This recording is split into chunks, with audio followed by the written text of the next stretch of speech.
안녕하십니까. 박상규의 직설 4월 1일 두 번째 방송 시작합니다. 헌법재판소가 4일 오전 11시 대법정에서 윤 대통령에 대한 탄핵 선고를 한다고 예고했습니다. 오늘 본 평의가 모두 끝났고 내일은 절차 문제만 논의하는 평의가 열립니다. 최종 결론은 재판관 8명이 4일 아침에 기각과 각하, 인용으로 각각 미리 써둔 판결문 중에 하나를 골라서 자신의 서명을 함으로써 완성이 됩니다. 제가 오늘 오전부터 취합한 모든 정보들을 취합해 볼 때 윤 대통령은 4대 4나 3대 5로 대통령직에 복귀할 것으로 전망됩니다. 한 표의 향방은 김형두 재판관이 쥐고 있다고 저는 봅니다. 정형식과 조한창, 김복형 재판관은 각하와 기각 의견을 굳혔다는 징후가 곳곳에서 포착됩니다. 김형두 재판관이 기각이나 각하를 택해서 4대 4가 되면 매우 중요한 의미가 생겨나게 됩니다. 윤 대통령의 직무 복귀는 시비거리를 제거하게 되는 거죠. 이재명 민주당이 그토록 간절히 원하던 마은혁이 합류했더라도 인용 정족수인 6명이 안 되기 때문입니다. 그래서 폭동이나 소요를 일으킬 명분을 확 줄이게 된다, 이런 뜻이 됩니다. 저는 이런 결론을 최근 민주당 핵심들의 움직임을 통해 유추를 했습니다. 먼저 박찬대에 앞서 민주당 원내대표를 지낸 박홍근이 오늘 자신의 페이스북에 올린 글 때문인데요. 박홍근은 윤석열 탄핵이 기각되면 결코 받아들일 수 없다는 입장을 민주당을 비롯한 시민사회단체가 공식 천명해야 한다고 썼습니다.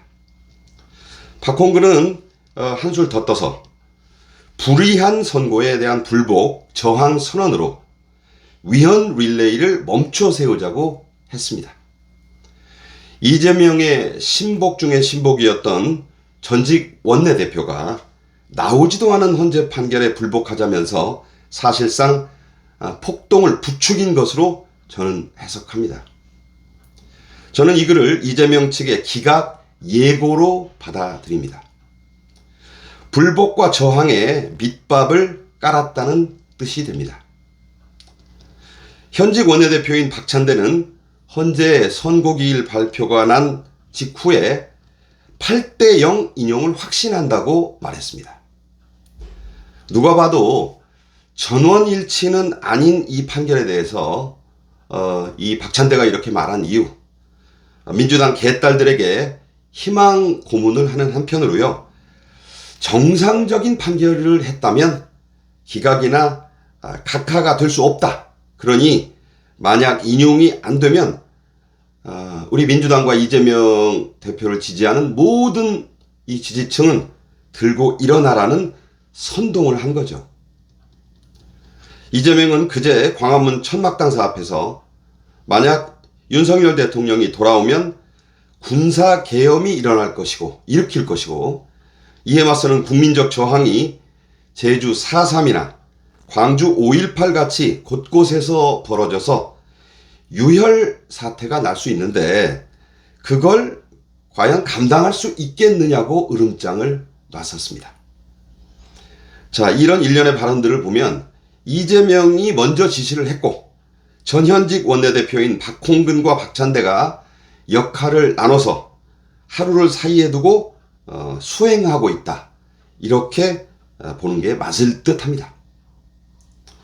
선거 불복에 밑자락을 깔았고 만약 윤 대통령이 직무에 복귀하면 유혈 항쟁을 일으켜서 하야시킨다, 며칠 안에 물러날 것이다 라고 했던 원래 보수였다가 확 바뀐 사람이죠. 김진 전 중앙일보 논설위원의 시나리오를 그대로 따라하는 듯한 그런 행태입니다.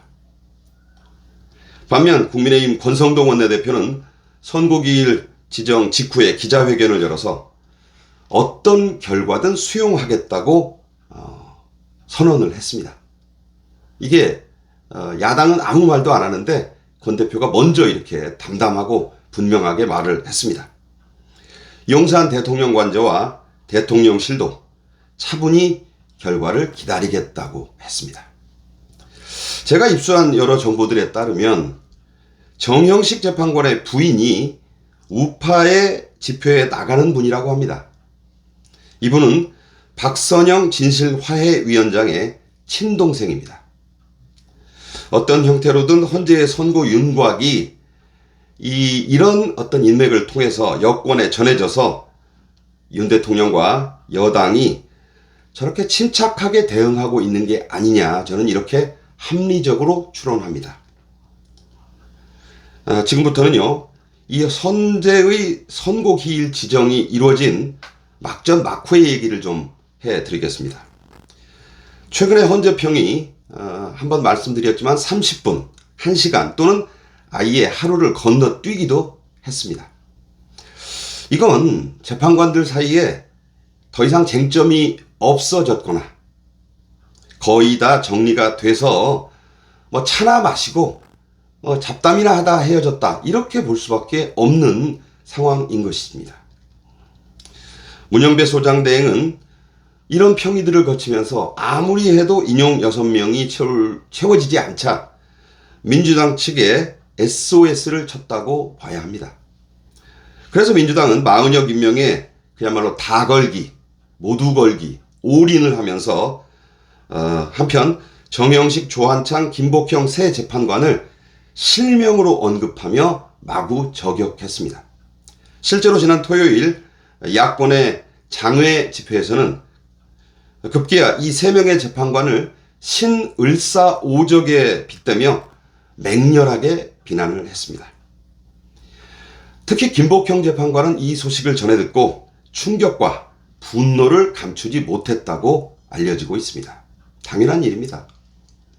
그래서 김복형 재판관이 월요일 평의가 열리자마자 문형배에게 이미 결론이 다 정해져 있는 평의를 더 이상 해봐야 소용없으니 선고를 미루지 말라, 이렇게 강력히 항의했다고 합니다. 문형배도 이런 평의를 계속해봤자 결론은 바뀌지 않을 것이며 마은혁이 들어오더라도 그것 자체가 어렵지만 자신의 퇴임 전에, 4월 18일 전에 마은혁을 인용선고에 합류시키기는 불가능하다는 판단을 했다고 합니다. 당연하죠. 날짜를 따져보면. 그리고 대행들이, 한대행도 그렇고 그 전에 최상목 대행이 임명 안 한 걸 보면 할 리가 없다, 이거 강압해서 될 일이 아니다, 이런 판단을 문형배도 했겠죠. 그래서 재판관들이 그 의견을 놓고 최종 평의를 열었는데 결론을 내자, 그래서 4월 4일로 선고기일을 예고했다, 이런 얘기가 됩니다. 선고기일이 정해지다 여당은 문형배와 이미선의 후임자 임명 논의를 중단했습니다. 또 민주당도 헌재 재판관 임기 연장법, 그러니까 문형배와 이미선의 후임자를 지명하려고 했거든요. 그런 부분을 이제 여당이 중단하니까 헌재 재판관의 6개월 임기 연장법도 민주당에서 이건 이제 할 필요가 없었으니까 이것도 중단하고 말도 안 되는 마은혁 자동 임명법, 이런 법안의 추진도 멈췄습니다. 헌재 재판관들은 문형배와 이미선의 송별식을 4월 10일 목요일로 잡았다고 알려집니다. 또 문형배가 부인과 함께 테니스를 치는 예약을 11일 금요일에 했다는 얘기도 전해지고 있습니다. 그러니까 이미 결론을 그 전에, 훨씬 전에 내려놓고 문형배도 자유의 몸이 되길 바라고 있었다, 이런 뜻이 되겠지요. 물론 이재명의 선거법 2심에서 뒤통수를 아주 제대로 맞았던 우파가 아직 안심할 단계는 전혀 아닙니다. 앞서 말씀드린 대로 최종 선고는 4월 4일 아침에 각 재판관들의 서명으로 이루어집니다. 지금 난 결론이 그때까지 갈 수 있을지도 불투명한 부분이 있습니다. 하지만 말씀드린 대로 이미 결론은 굳어진 것이라고 저는 봅니다. 지인 인사 대천명이란 말이 있듯 먼저 보수 우파들이 할 일을 끝까지 다 해야 합니다. 그리고 나서 하늘의 명을 겸허하게 기다려야 합니다. 지금까지 박상규의 직설이었습니다. 감사합니다.